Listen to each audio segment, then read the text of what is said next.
First came tariffs, then counter tariffs, and now the threat of counter tariffs.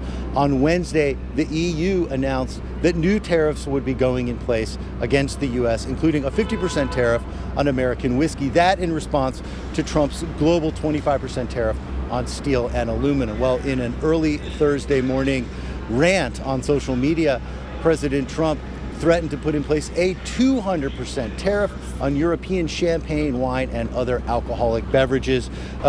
These threats to crank up the trade wars come as the U.S. is seeing this negative reaction from U.S. trading partners, a stumbling stock market, and even some pro-business U.S. media outlets like the Wall Street Journal are being critical of President Trump's approach. But despite the backlash, the White House says they will stay the course, arguing that, sure, there may be some short-term financial pain, but ultimately these tariffs will lead to gains for the U.S. economy. Well, look, I'm less concerned about the short term. I think we've had a big unwind, and the tariffs, we've got strategic industries we've got to have. We want to protect the American worker, that a lot of these trade deals haven't been fair.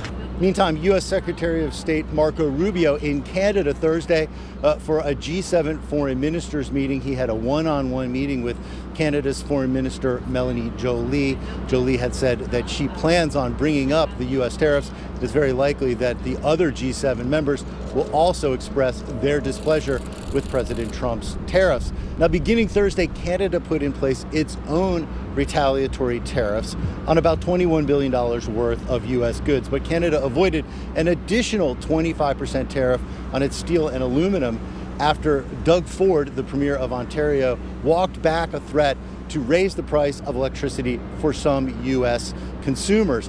So this clearly is a trade relationship that was getting out of hand quickly.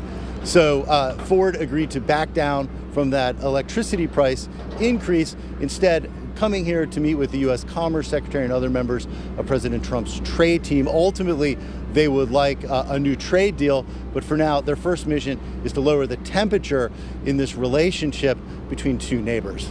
Jim Spellman, CGTN, Washington.